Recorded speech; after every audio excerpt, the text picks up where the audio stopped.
वर्तमान समय में इंडियन इकोनॉमी बड़ी तेजी से आगे बढ़ रही है, जिसके चलते इंडियन स्टॉक मार्केट में भी एक काफी ज्यादा बड़ी रैली देखने को मिल रही है। इंट्राडे और ऑप्शन ट्रेडिंग में लोगों का रुझान काफी ज्यादा बढ़ गया है। लोग ट्रेडिंग को सही से समझे और बिना अपने रिस्क के प्लान को समझे ट्रेड कर रहे हैं, जिसके चलते उन्हें काफी ज्यादा नुकसान उठाना पड़ता है। इसके साथ ही सेबी का जो डाटा है पास्ट ईयर्स का, उसके अकॉर्डिंग भी केवल 5% ट्रेडर ही जो है वो प्रॉफिटेबल रहते हैं। तो आज के इस वीडियो में हम जानने वाले हैं कि ऑप्शन ट्रेडिंग क्या होती है, फ्यूचर क्या होते हैं, ऑप्शन ट्रेडिंग में कितना रिस्क होता है, ऑप्शन ट्रेडिंग करना चाहिए या नहीं करना चाहिए, ऑप्शन ट्रेडिंग में मैक्सिमम प्रॉफिट कितना हो सकता है, और साथ ही हम ये भी जानेंगे कि ऑप्शन ट्रेडिंग करने के लिए मिनिमम कैपिटल कितना चाहिए। वीडियो में आगे बढ़ने से पहले मैं आपसे रिक्वेस्ट करना चाहूंगा कि अगर आप इस चैनल पर नए हैं तो इस चैनल को सब्सक्राइब करें, ताकि ऐसी इन्फॉर्मेटिव वीडियो आपको जल्दी मिल सके। अब बात करते हैं ऑप्शन ट्रेडिंग क्या होती है। ऑप्शन ट्रेडिंग एक प्रकार का फाइनेंशियल डेरिवेटिव इंस्ट्रूमेंट है, जिसमें व्यक्ति जो है वो स्टॉक या अन्य एसेट को खरीदने या बेचने का अधिकार रखता है, लेकिन उसे एसेट को खरीदने या बेचने की कोई मजबूरी नहीं होती। इस तरह के कॉन्ट्रैक्ट को ऑप्शन कहा जाता है। ऑप्शन ट्रेडिंग का मुख्य जो उद्देश्य है वो प्रॉफिट कमाना है, जिससे ट्रेडर मार्केट की वॉलेटिलिटी और समय के साथ साथ जो अप्स एंड डाउन होता है उसके साथ ही ज्यादा से ज्यादा प्रॉफिट कमा सके। ऑप्शन ट्रेडिंग में दो प्रकार होते हैं, उसमें से हम पहला होता है कॉल ऑप्शन और पुट ऑप्शन। कॉल ऑप्शन की बात करें तो ये एक प्रकार का कॉन्ट्रैक्ट होता है, जिसमें आपको लगता है अगर कि शेयर प्राइस ऊपर जाएगा तो आप कॉल ऑप्शन को खरीदते हैं। जैसे ही आप कॉल ऑप्शन को खरीदते हैं और शेयर प्राइस अगर अपर साइड जाता है तो आपको अच्छा खासा प्रॉफिट देखने को मिलता है, क्योंकि यहाँ पे सबसे ज्यादा वॉलेटिलिटी होती है ऑप्शन ट्रेडिंग में, तो यहाँ पर प्रॉफिट भी बहुत ज्यादा होता है, साथ ही रिस्क भी आपका बढ़ जाता है। अब आता है अपना पुट ऑप्शन। पुट ऑप्शन में क्या होता है कि जैसे आप इंट्राडे में करते हैं कि को किसी कंपनी में लगता है कि वो शेयर प्राइस नीचे जाएगा तो आप उसे सेल कर देते हैं इंट्राडे के अंदर, वैसा ही होता है पुट में भी। तो पुट जब आप खरीदते हैं, पुट खरीदने का मतलब होता है कि आप उस कंपनी के शेयर को सेल कर रहे हैं। आपको लगता है कि शेयर प्राइस नीचे आएगा, और अगर शेयर प्राइस नीचे आता है तो आपको बहुत ही बड़ा प्रॉफिट होता है। साथ ही यहाँ पर अगर आपका पुट ऑप्शन गलत साबित होता है और अगर अपर साइड मूव कर जाता है शेयर का प्राइस, तो आपको बहुत भारी नुकसान भी उठाना पड़ता है। ऑप्शन ट्रेडिंग काफी ज्यादा रिस्की होती है, जिसके कारण काफी ज्यादा लोग जो है इसमें नुकसान करते हैं, क्योंकि उन्हें सही जानकारी नहीं होती। वो बिना जाने ही ट्रेड करते हैं और फिर नुकसान उठाते हैं। अब हम आगे बढ़ते हैं, फ्यूचर क्या होता है। फ्यूचर एक प्रकार का फाइनेंशियल कॉन्ट्रैक्ट होता है, ये भी ऑप्शन की तरह ही होता है, इसमें थोड़ा सा चेंज होता है। यहाँ पर क्या है कि व्यक्ति जो है यानी कि खरीदार और बेचने वाला एक निश्चित टाइम पीरियड के लिए एसेट को निर्धारित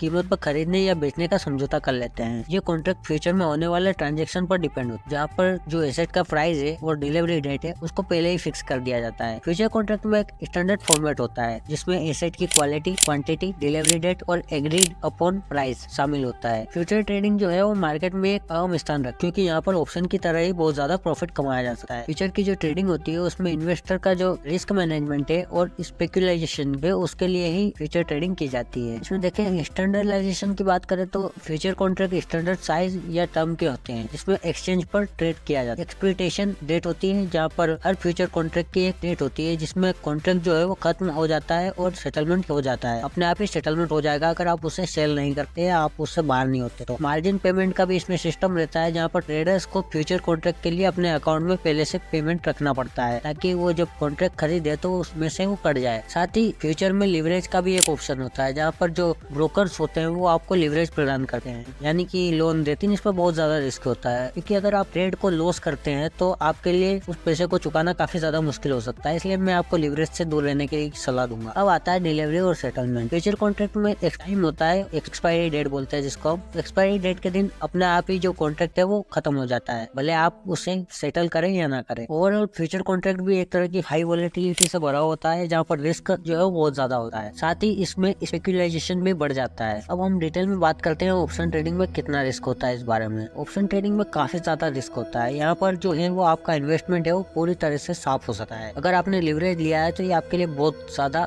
प्रॉब्लम क्रिएट कर सकता है।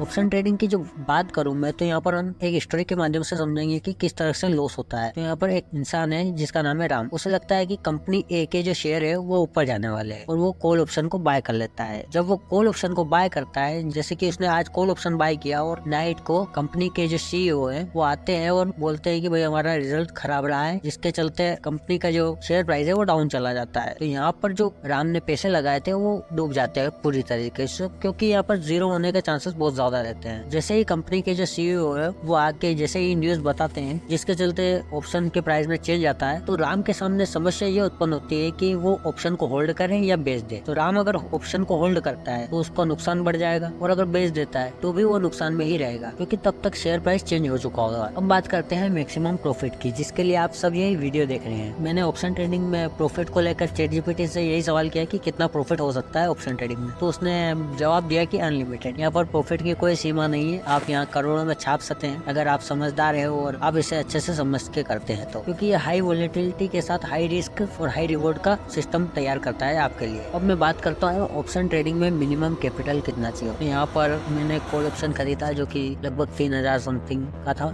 सॉरी 4000 के आसपास का था। उसके अलावा मैंने और भी अदर ट्राई किए, तो आप मिनिमम 3000 से आप शुरू कर सकते हैं। उसके लिए आपको ऑप्शन चेन में जाना होगा किसी भी स्टॉक की, और वहाँ पर चेक करना होगा जिससे आप अच्छे से चेक कर पाए कि आपके अमाउंट के हिसाब से ये बैठ रहा है या नहीं। लेकिन मैं आपको एडवाइस करूंगा कि आपको ऑप्शन से शुरू में दूर ही रहना है। पहले आपको सही से उसे समझना है कि ऑप्शन ट्रेडिंग क्या होती है, कैसे होती है और किस तरह से की जाती है, और आपको अपने खुद की कैपिटल से ही ऑप्शन ट्रेडिंग करनी है। अगर आप करना चाहते हैं तो आपको लिवरेज बिल्कुल भी नहीं लेना है, क्योंकि अगर आपने एक बार लिवरेज लिया और अगर लॉस हो गया तो आप पूरी तरह से प्रॉब्लम में फंस जाएंगे। अब हम बात करते हैं फ्यूचर एंड ऑप्शन में एक्सपायरी का क्या सिस्टम होता है। यहाँ पर एक डेट डिसाइड करी गई होती है सेबी के द्वारा कि भाई इस तारीख को हम कॉन्ट्रैक्ट को खत्म करेंगे और एक्सपायरी की डेट रखी जाएगी। फ्यूचर एंड ऑप्शन कॉन्ट्रैक्ट में एक्सपायरी का सिस्टम अलग अलग होता है, लेकिन दोनों में एक्सपायरी प्रोसेस का मुख्य उद्देश्य एक ही होता है, एग्जिस्टिंग कॉन्ट्रैक्ट को समाप्त करना और सेटलमेंट प्रोसेस शुरू करना। फ्यूचर कॉन्ट्रैक्ट का जो एक्सपायरी सिस्टम होता है वो स्टैंडर्ड होता है, जहाँ पर मार्केट रेगुलेटर या एक्सचेंज के द्वारा रेगुलेट किया जाता है। हर फ्यूचर कॉन्ट्रैक्ट की एक एक्सपायरी डेट होती है जो कि फ्यूचर एक्सचेंज के द्वारा तय की जाती है। एक्सपायरी डेट के दिन फ्यूचर कॉन्ट्रैक्ट समय